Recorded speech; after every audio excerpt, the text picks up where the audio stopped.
Gary Ridgway's horrific murders as the Green River Killer. Throughout the 1980s and 90s, Gary Ridgway prowled Washington state as the Green River Killer, hunting for sex workers and other vulnerable women to and murder. As the Green River Killer, Gary Ridgway took more victims than Jeffrey Dahmer, son of Sam, and BTK combined.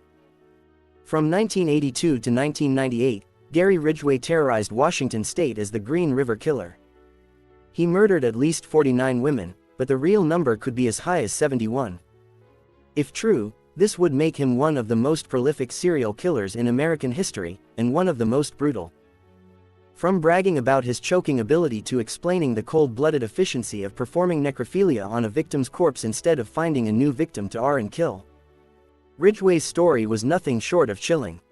While Ridgway is not as infamous as other serial killers like Ted Bundy, he took far more victims than Bundy ever did.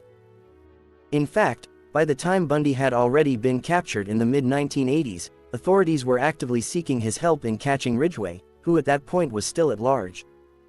In a move straight out of The Silence of the Lambs, investigators used Bundy's inside knowledge of serial killing, and his familiarity with Washington state, to help them form a profile of Ridgway. This is the gruesome true story of Seattle serial killer Gary Ridgway, and how Ted Bundy helped find him. How Gary Ridgway became the Green River Killer. Born on February 18, 1949, in Salt Lake City, Utah, Gary Ridgway had a seemingly happy and normal childhood. But then, at age 15, he stabbed a young boy, just to see how stabbing worked. Ridgway later told a psychologist that he was interested in stabbing because he was struggling with being sexually attracted to his own mother and wanted to kill her because of it. He also confessed that he had a bedwetting problem into his early teens, and that he had clear recollections of his mom washing his genitals after he wet the bed. Some experts think that this may have been part of a larger pattern of inappropriate behavior on the part of Ridgway's mother. And while she was ultimately spared from Ridgway's killing spree, some believe that his crimes may have amounted to a case of displaced matricide, and that he was unconsciously killing his mother over and over again. But for a long time, Ridgway put up a normal front. After graduating high school at the age of 20 and serving in the U.S. Navy for 2 years, Ridgway decided to settle down in the Seattle area. Shortly thereafter, he got a job painting trucks, which he held for about 3 decades. Not long after Ridgway's move, he started having a couple of encounters with the law, during which he got arrested for allegedly choking a sex worker and for solicitation. As the years went on, his crimes escalated from there. It's widely believed that he first began his killing spree in 1982, starting with a 16-year-old girl who had run away from her foster home. Gary Ridgway often preyed on vulnerable runaways. He also targeted sex workers, whom he picked up at truck stops and dive bars along Highway 99 outside Seattle.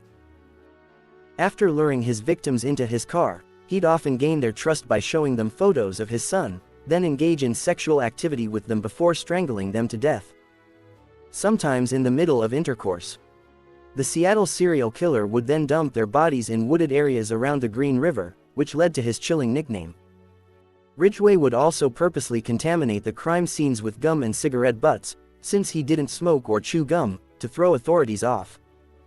Occasionally, he would dump the body in one place, leave it for a time, then transport it to another location to create a false trail. At least 2 of his victims were transported as far away as Portland. By the end of his murder spree, he'd killed a confirmed 49 women, though he ended up confessing to 71 total murders. Ridgway once said, "I killed so many women, I have a hard time keeping them straight."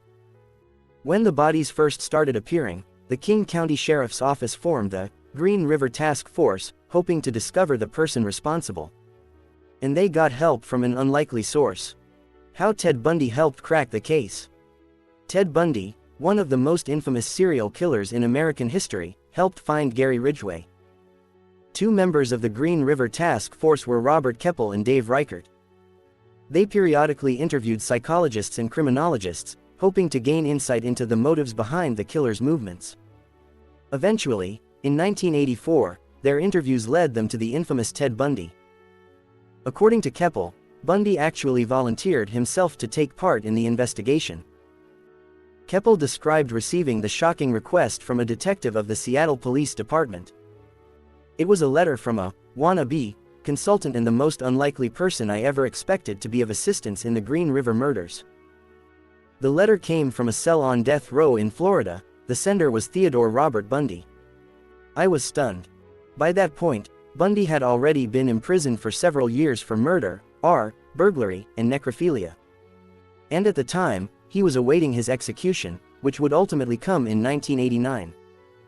Having deplorable, but valuable, first-hand experience with the same kinds of killings that had been happening in the Green River area, Bundy proved to be an asset to the case. He became a regular interviewee of Keppel and Reichert and offered his unfiltered opinion on the psychology of the still-active Seattle serial killer, as well as his motivations and behavior. According to Reichert, Ted Bundy also shared several things in common with Gary Ridgway, especially in regard to mindset. First off, there's no remorse. He doesn't have any feelings toward anybody, his family included.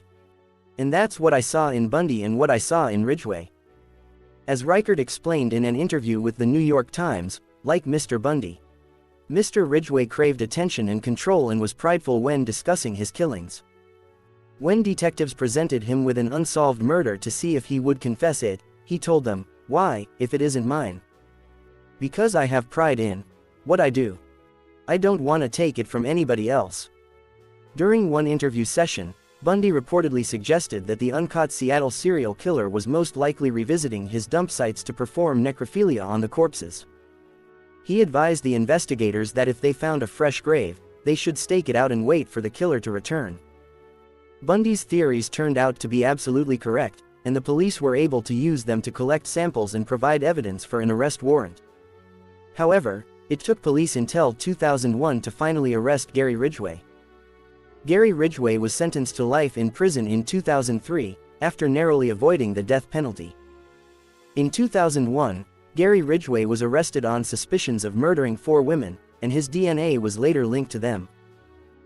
Forensic testing later revealed that the same spray paint Ridgway used at work during his crime spree was present at other crime scenes, and added those murders to the list of charges.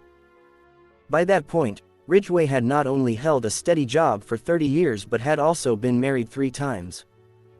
His third wife Judith Mawson, who didn't know about his crimes until after he was arrested, was absolutely stunned when she heard about his long history of murder, and necrophilia. As Mawson put it, Ridgway was the perfect husband, and had always treated her like a newlywed, even after they'd been together for 17 years. In reality, Ridgway later confessed he had been tempted to kill Mawson and only passed because it might have increased his chances of getting caught. Still, he claimed that he truly loved Mawson.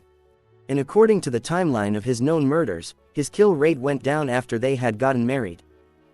Mawson, who filed for divorce after his confessions, later said that she felt like she had saved lives by being his wife and making him happy. By the time of his trial, Gary Ridgway was facing 48 murder charges. In exchange for life imprisonment instead of the death penalty, the Seattle serial killer agreed to provide the locations of his victims' remains. After his cooperation, he was given 48 life sentences that would be served consecutively. Then, 10 years was added to each sentence for the crime of tampering with evidence. This would increase his overall prison term by 480 additional years. And in 2011, a 49th body was found that was linked to Ridgway, which added yet another life sentence to his prison term. When his trial was over, Gary Ridgway had confessed to more confirmed murders than any other serial killer in America at that point. And he claimed that murdering young women was his real career. While the title of the most prolific serial killer in the United States has since been taken by Samuel Little, who killed up to 93 women between 1970 and 2005, there's no question that Ridgway remains one of the worst murderers in modern American history. But unlike some other infamous serial killers, Gary Ridgway is still alive today. He is currently 74 years old and serving out his life sentences at the Washington State Penitentiary in Walla Walla, Washington.